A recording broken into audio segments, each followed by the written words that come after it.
In this lesson, we're going to discuss the manipulation of entities. These will take place using the modification tools. And down here, the first item we'll talk to is the chamfer or bevel function. First, we'll go ahead and draw a square. Use the rectangle tool, and we'll click right there. And we'll use the command line to make it a square by saying use a relative at 10, 10. Now we have a square. Just a note on the side here, I could have drawn these squares and circles and things before the lesson actually started, but I'm doing them during the lesson to reinforce your understanding of how to use these various tools and how to use combinations of tools such as the rectangle and the relative reference point to get squares and things like that. So I'm purposefully reviewing this material as we go to help reinforce it in your mind. Now back to what we were talking about. Next, we're going to put a square around that square. So to do this, we'll simply come up here and get the line tool and use this guy right here, parallel line. We'll set the distance to 2 units. We'll put the new square outside of the previous one.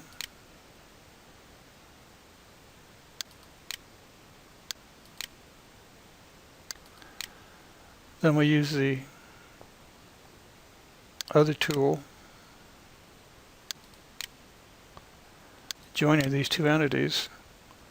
Click here, here, click here, here, here, and here. So now we have two squares. What we're going to do is bevel the edges of the inside square corners. So we use this bevel tool right here. So we select the tool.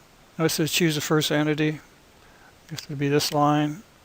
Second entity is this line. Notice up here we can set the length of the bevel. Make the bevel 1 unit from the one line and from the end of one line and 1 unit from the other line. And it's going to also trim them. So we'll leave the defaults of 1 and 1. Now we beveled that corner. Let's make the second corner bevel lengths of 2 on each side. Not 12, 2. Now we'll once again choose the first entity. Still have the tool selected. Notice now we have a 2 unit bevel. And we go on down here and bevel the others. Dink, dink. And these last 2 units. So that's how we use the bevel tool. Next, we're going to use the other tool right here, the fillet tool, which does round corners on the outside square. So we selected the tool. Once again, we have a radius. We don't want no 10-inch radius on this, that's for sure. So we'll cut it down to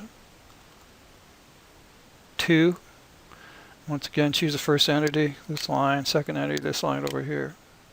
One thing I want you to notice about Qcad we haven't talked about yet is the fact that you only have to get close to an entity for it to be selected. Notice I'm not even touching the line yet. As I get close to it, it knows that it's going to choose that. The reason I mention this, it's easy to do things when the actual drawing view makes the entities quite small. You can still find the correct lines to click on. Here's an interesting concept you may have thought about. You select the first entity, but notice if I go to select the second entity, choose the second entity, if I flip it over here, it changes our results. Notice it did that. So it's a little unconventional, but it'd be fine if you want to make a stand for something. So you have to fool around with these tools sometimes to find out some of the hidden power that's embedded within the Qcad program. Something else that we can manipulate is text itself. If we go down here and click on the text tool, you notice that's the text you just typed earlier, but that's not how you edit it. Anything you do here will be replicated as a new form of text on the drawing, so don't use that tool.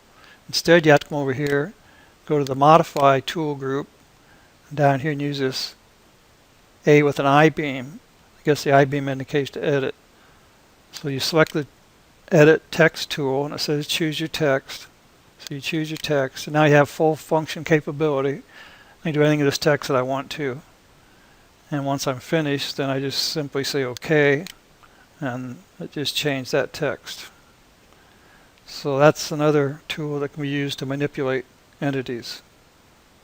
This concludes our entity manipulation lesson.